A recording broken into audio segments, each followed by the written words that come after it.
The air inside Dewa Academy was suffocating, thick with an unspoken hierarchy. The school was home to the children of South Korea's wealthiest and most powerful families, business moguls, politicians, and entertainment giants. And then there was Laura Adesina, the girl no one could place. She had arrived at the school in silence. No grand introduction, no official welcome. The other students whispered that she must be a scholarship kid. Her dark skin and tightly coiled curls set her apart in a school where uniformity reigned. They didn't know who she was, so they assumed she was no one. That was their first mistake. Chapter 1: A New Target. It started small, shallow whispers in the hallways. She doesn't belong here. Did you see her shoes? Probably second-hand. Why is she even in Dewa? Connections.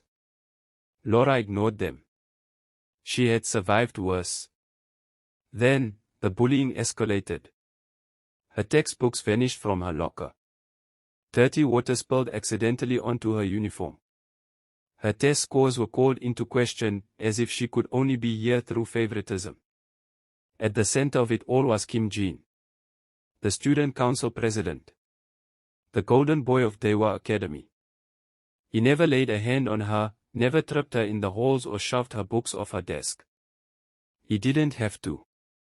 His power lay in his silence. If Kim Jin so much as acknowledged someone, their status soared. If he dismissed them, they became an outcast. And when it came to Laura, he never spared her a glance. And that was all it took. Chapter 2: A Silent War.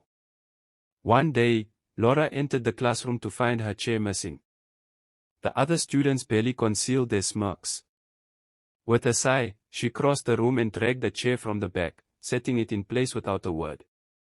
But when she turned, she met his gaze for the first time. Kim Jin sat at the front, watching her with mild curiosity, twirling a pen between his fingers. For a brief moment, something flickered across his face. Was it amusement? She met his stare, unflinching. Don't give them the reaction they want. Kim Jin smirked and looked away.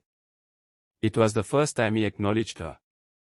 And somehow, that made it worse. Chapter 3: The Unveiling. The turning point came on an ordinary morning. Laura had just stepped onto campus when the air changed. A line of sleek, black cars pulled up in front of the school gates. Men in suits stepped out, their expressions unreadable. Then came the whispers. Who are they here for? A new transfer student. Wait, why is the principal bowing? The headmaster stood at attention, his face pale as the lead agent scanned the crowd. Then, he spoke. Miss Laura, your father is expecting you. A suffocating silence followed. Slowly, Laura turned to face them. The students gawked as the men in suits bowed to her. Kim Jin stood at the top of the stairs, his expression unreadable. Laura stepped forward, pausing just enough to glance back at her classmates. She had endured their whispers, their laughter, their cruelty. And now? You bullied me without knowing who I was. She turned away, walking toward the cars. Let's see how you treat me now that you do. Chapter 4: A Dangerous Connection. The school was never the same after that. Laura was no longer invisible. She was untouchable. Students who once ignored her now rushed to befriend her. Teachers suddenly praised her intelligence. Even the principal treated her with a level of deference she had never seen before. But not everyone was pleased. Kim Jin remained distant, his gaze colder than before. One afternoon, he cornered her in an empty hallway. I suppose I should have guessed, he murmured. Guessed what? She asked, meeting his gaze head-on. That you weren't ordinary. His lips curved slightly, but it wasn't a smile. It was something sharper. Dangerous. Your father ruined my family once. Did you know that? Laura's heart skipped a beat. She didn't. Chapter 5: The Real Enemy. That night, Laura dug into her father's past. What she found shook her to her core. Years ago, the South Korean government had investigated a corporate fraud case, one that involved Kim Jin's father. The company barely escaped destruction, but not without consequences. Her father had been the one to order the investigation. And now, Laura realized, she and Kim Jin were on opposite sides of a war that had started long before they were born. But there was something else. A bigger enemy lurking in the shadows. The bullying, the leaks, the cruel rumors, someone was orchestrating it all. And it wasn't Kim Jin.